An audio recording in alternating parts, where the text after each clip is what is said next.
Galera, vou falar rapidamente,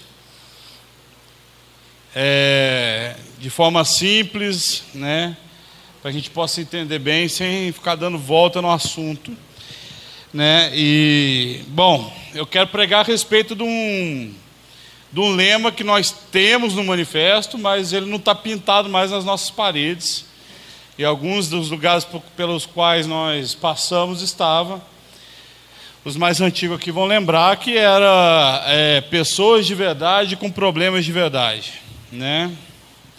E é interessante essa frase, porque ela foge totalmente dos padrões de qualquer frase de igreja evangélica que você possa encontrar por aí.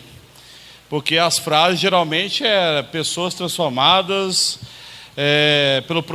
pelo poder de Jesus, né? E parava por aí. As frases geralmente eram uma propaganda, né? E a nossa frase era uma propaganda, uma meia propaganda, porque a gente colocava o outro lado dela. Pessoas de verdade com problemas de verdade, né? E é exatamente sobre isso que eu quero falar hoje, a vida do cristão e como essa vida é comum, né? Me dá um pouco de medo essa pregação que a gente escuta por aí a respeito de como o cristão deixa de ser comum para se transformar num super-humano que é destituído de todo problema, de toda preocupação, destituído das adversidades da vida.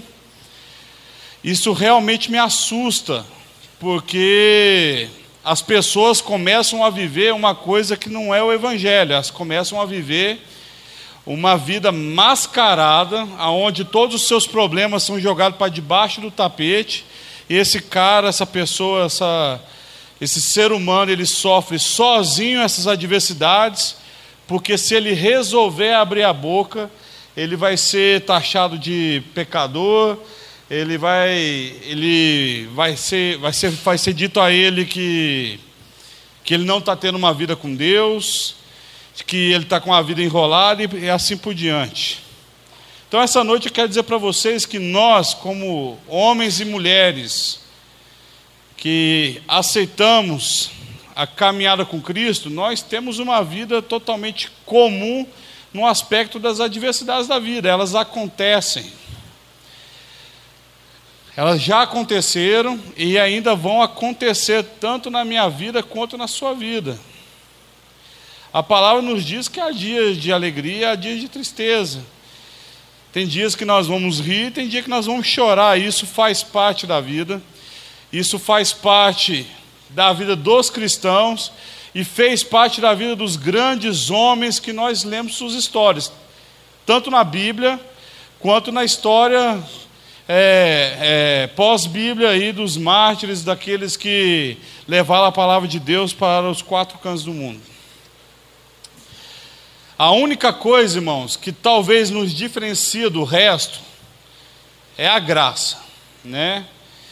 E também o sobrenatural. Só que o sobrenatural também é outra coisa maldita na igreja. Não maldita no sentido de amaldiçoado, mas mal explicada, mal falada. Porque o sobrenatural, ele é colocado como algo quase que místico, esotérico, né?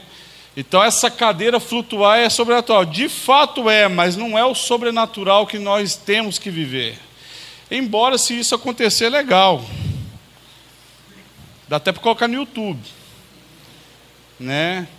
Mas o sobrenatural de Deus, para nós que conhecemos a Cristo e entendemos o chamado dele para as nossas vidas, vai entender que o sobrenatural, ele é uma série de ações que na verdade são desafios para a nossa vida. E aí que está a diferença. Nós temos problemas. Eu tenho, você tem.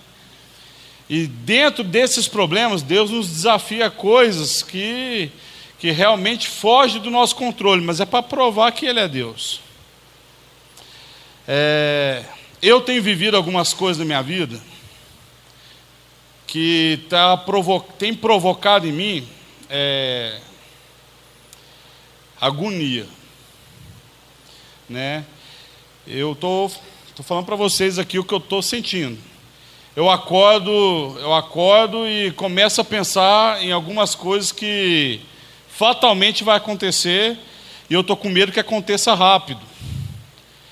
E tem coisas que eu estou em agonia, porque pode ser que aconteça daqui, sei lá, muitos anos, mas eu acho que vai acontecer amanhã. E logo eu começo a orar, e eu começo a me encher da paz que excede todo entendimento, porque eu sei que Deus está no controle de todas as coisas. Isso é o sobrenatural.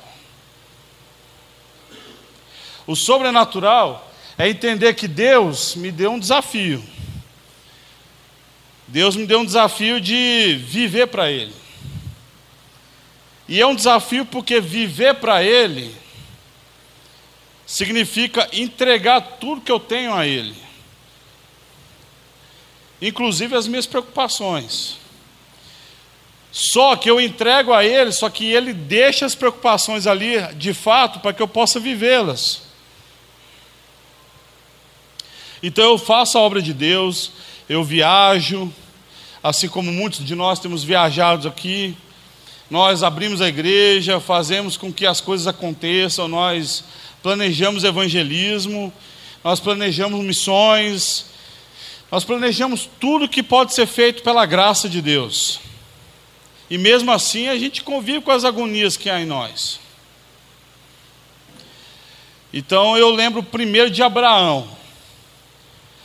E Abraão talvez foi o cara que mais foi provado por Deus. Provado nas suas próprias agonias.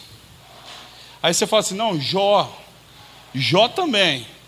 Mas Abraão, ele era um cara que Deus falava com ele e acontecia, e depois Deus ia lá e provava aquilo que foi falado. Então a primeira coisa que acontece, Deus chega para Abraão e manda ele mudar de lugar.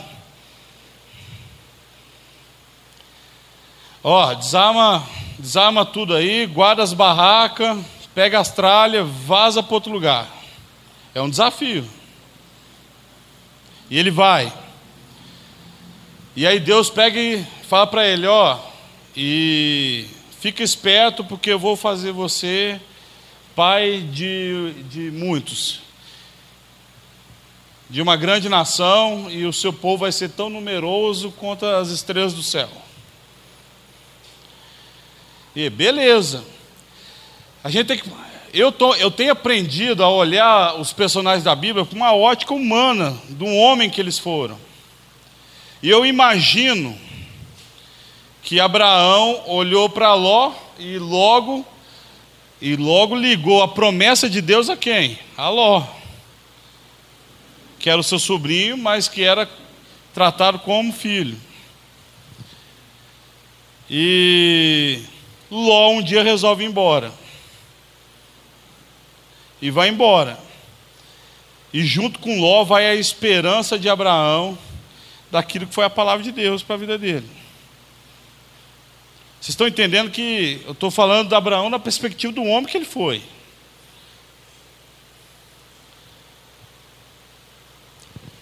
Depois Deus pega e fala assim, não é Ló. Eu vou te dar um filho. E aí ele olha para as condições que ele tem, de velhice, da sua esposa, de tudo aquilo que está ao redor dele. Ele desacredita. Ele não sabe como isso vai acontecer. Então, às vezes, você está passando por algum momento na sua vida agora que você acha que você não sabe como que vai acontecer as coisas. Você não sabe como que vai desenrolar aquilo que Deus falou para você. O conselho que eu dou para vocês é ter paciência e sejam obedientes. Porque o sobrenatural de Deus age na paciência, age na obediência, age na convicção e na consciência. Convictos de quem nós somos, de quem Deus é, daquilo que nós professamos, daquilo que nós dizemos que Ele pode fazer, mas tendo a certeza de que Ele vai fazer o melhor, e às vezes o melhor dele não é o nosso melhor.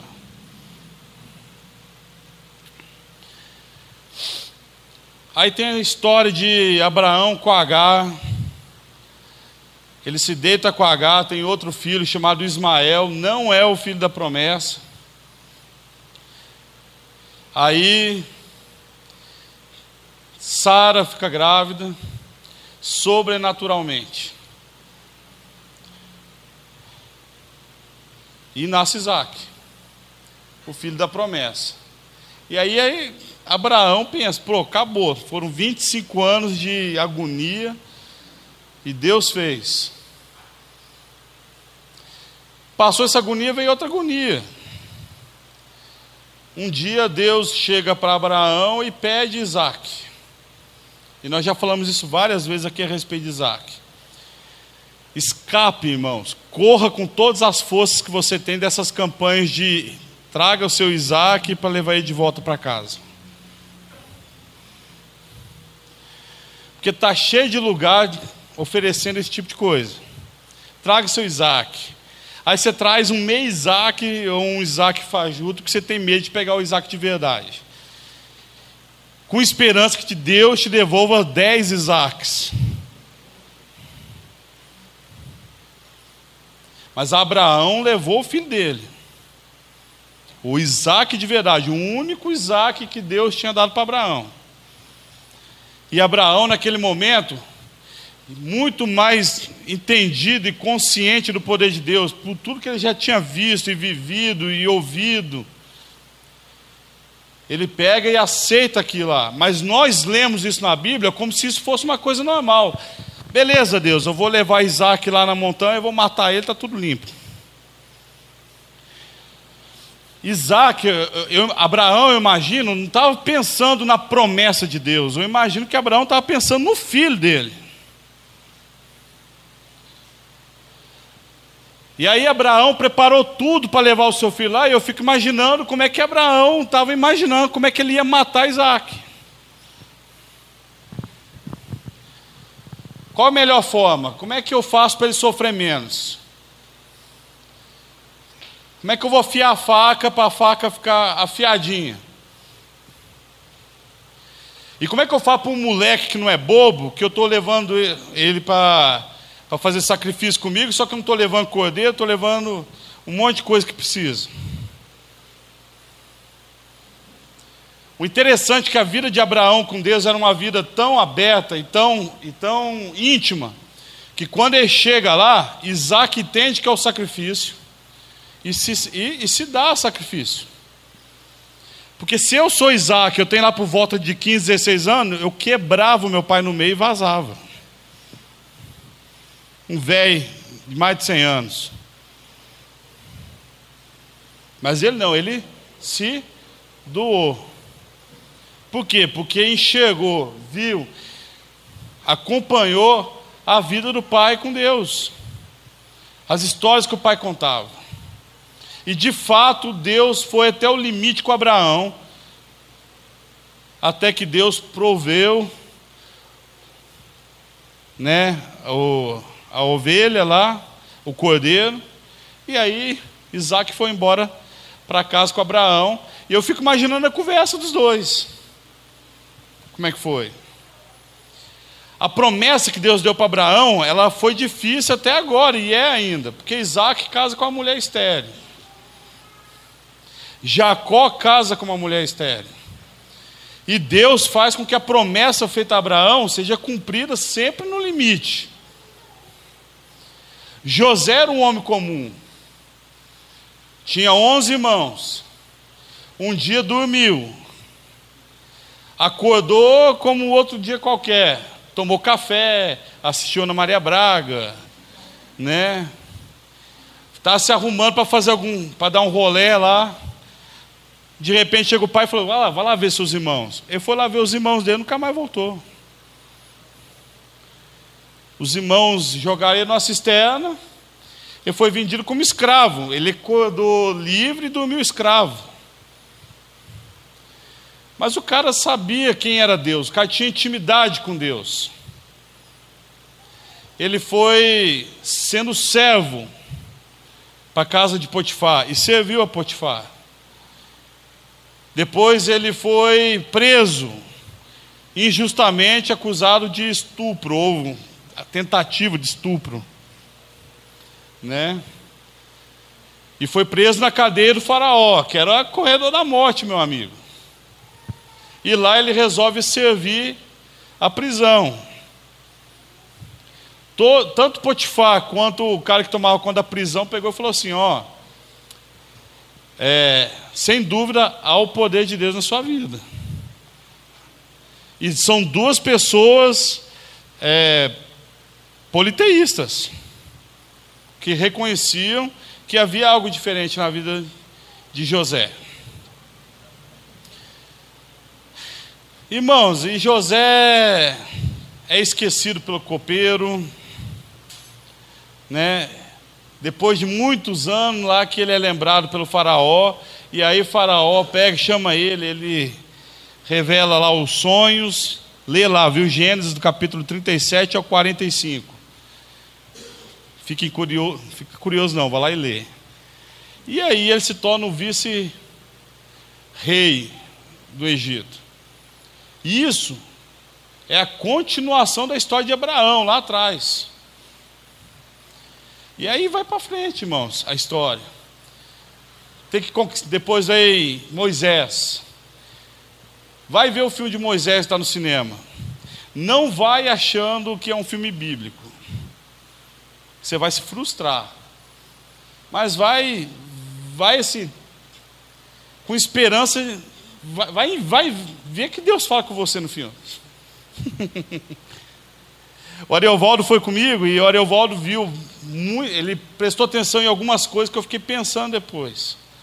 Mas a melhor coisa do filme é a humanidade de Moisés. É como Moisés se preocupava. É quando Moisés tinha crise com Deus. É como Moisés queria fazer as coisas do jeito dele.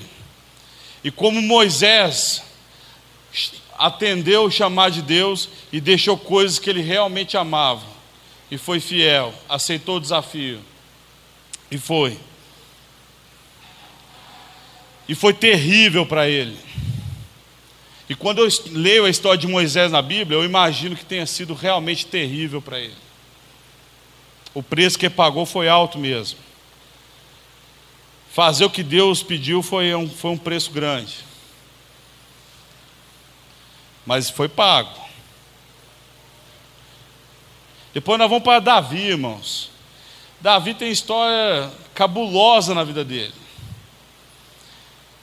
Nós podemos ir para Sadraque, Mesaque e Abednego, nós podemos ir para Daniel, nós podemos conversar sobre todos os grandes homens da Bíblia, e vocês vão ver que todos eles tiveram problemas, e mesmo assim, mesmo com os problemas, mesmo com as preocupações, mesmo com toda a aflição de alma que essas pessoas tinham, elas fizeram aquilo que Deus tinha falado para elas fazer.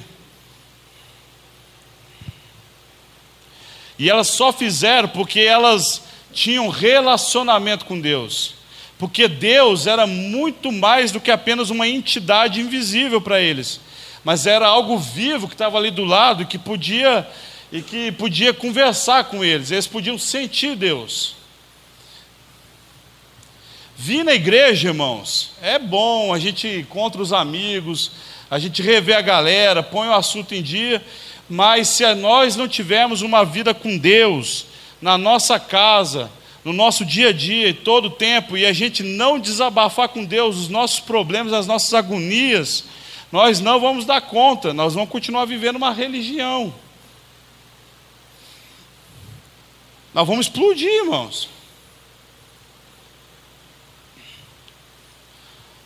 E aqui no manifesto a gente tem aprendido não somente a falar com Deus, ter intimidade com Deus, e, sabe, sentar no sofá e conversar com Deus ali, como se a gente estivesse conversando com outra pessoa.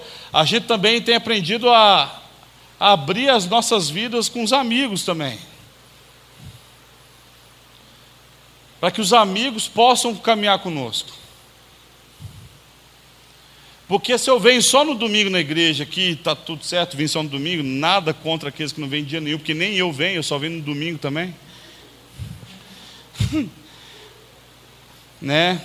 Mas você vai conversar com as pessoas, você vai rir, você vai se alegrar. Mas chorar com os que choram é difícil. E a gente tem aprendido a chorar com os que choram. E a chorar também. Como é bom ter amigos que caminham conosco, que conhecem os nossos problemas, que conhecem os nossos desafios e nos anima a não desistir.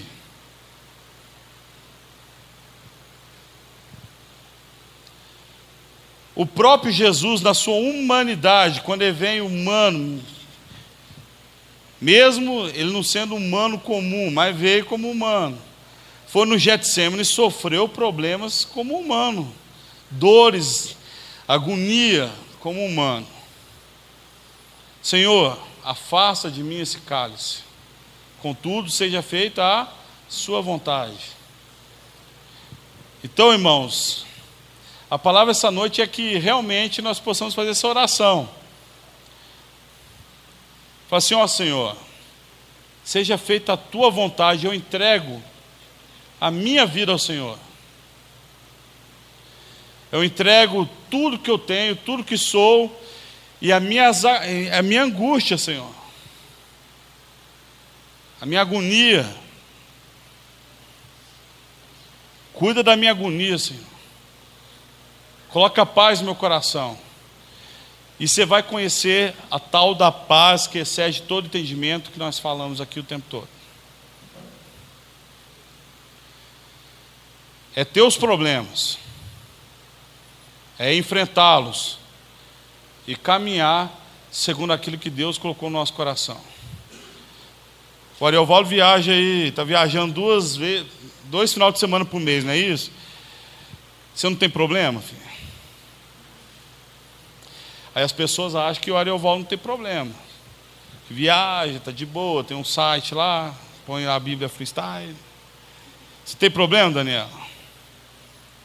Daniel tem um problema chamado Instituto Manifesto.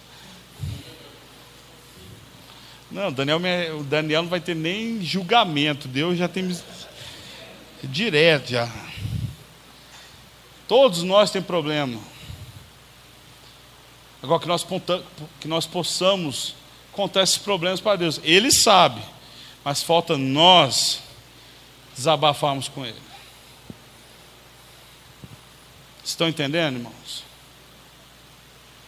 Então, irmãos, nós não acreditamos nessa história de super crente, super cristão, que Deus mudou a minha vida, que agora não tem problema nenhum, não chega conta mais na minha casa, eu passo o lenço do suor do doido lá e minhas contas é paga no caixa eletrônico. Na Bíblia eu não vi nenhum cara que teve vida mansa. Nenhum. Se você achar um que teve, e pode incluir Jesus na história, você me fala. Nem Deus tem vida mansa, é por isso que Ele é Deus, aguentar a gente. Nós não acreditamos numa religião que muda a vida das pessoas, no sentido de que elas nunca vai ter mais nada, nenhum problema. Nós acreditamos num Deus que vive conosco, que nos apara, que cuida de nós, que nos dá paz, que nos consola, que nos sustenta.